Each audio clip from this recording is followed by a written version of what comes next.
Malah lu yang kadang-kadang kena. Memerlukan pulsa di dalam berkomunikasi ataupun memakai data.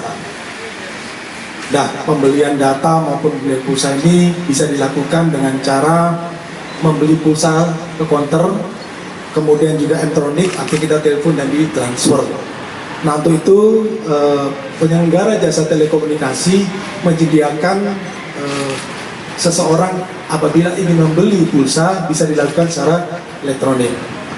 Kemudian berdasarkan laporan yang masuk pada tanggal 30 September 2020, pelapor Imanuddin adalah seseorang yang memiliki usaha di dalam jual beli pulsa secara elektronik, di mana pada saat kejadian 20 September semula beliau mempunyai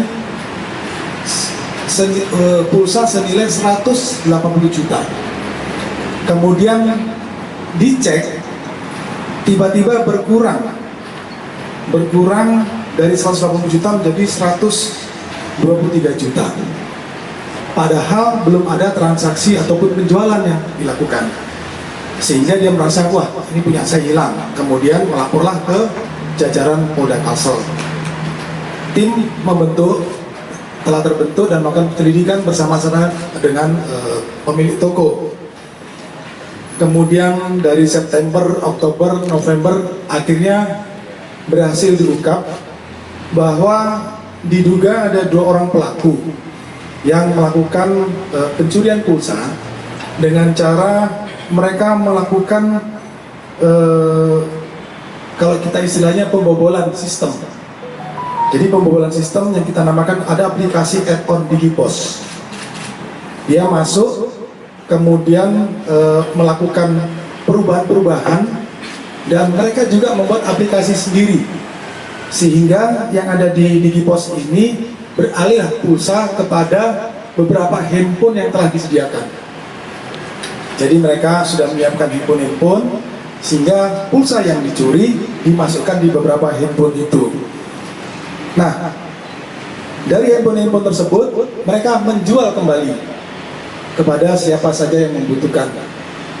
Dari situ tim bergerak, kemudian telah berhasil menyita beberapa barang bukti, yaitu adanya voucher yang baru ini, kemudian ada beberapa handphone dan senilai uang. Yang menarik adalah pelaku tidak tinggal di sini, tetapi pelaku tinggal di daerah Jawa Tengah, di Wonosobo. Jadi dengan sistem yang mereka lakukan ini, mereka mengumpul masuk dan bisa mengambil pulsa yang dimiliki. Lalu dari penyidikan yang telah dilakukan, pasal dipersangkakan yaitu pasal 46 ayat 1, junto pasal 13 ayat 1, Undang-Undang nomor 11 tahun 2008 tentang ITE. Ancamannya 6 tahun penjara. Kemudian kami berkoordinasi lebih lanjut dengan jaksa penuntut umum, kemudian juga ahli ITE. Kami berharap kepada siapa saja kalau membeli pulsa diharapkan kepada toko yang memang mempunyai verifikasi sudah menjual pulsa. Lalu yang berikutnya kami bekerjasama dengan tim dari tim IT supaya software ini bisa diperbaiki lebih lanjut. Lalu yang kedua terkait dengan penindakan kasus LPG 3 kilo, di mana dari periode Januari sampai November jajaran Ditreskrimsus telah mengungkap 15 kasus dengan jumlah tersangka 15 orang. Kemudian LPG yang sudah disita ada 1.415 tabung yang sudah yang masih berisi. Kemudian ada tabung yang kosong sebanyak 3.298 tabung. Kemudian dari mobil pickup dan ada beberapa sepeda motor sebagai alat untuk penjualan. Modus operandi yang dilakukan oleh pemain LPG adalah pemain pangkalan menjual LPG 3 kg dari 50-80% kuota pangkalan. Kemudian penjualan juga di atas harga eceran tertinggi HET yang sudah ditentukan oleh pemerintah.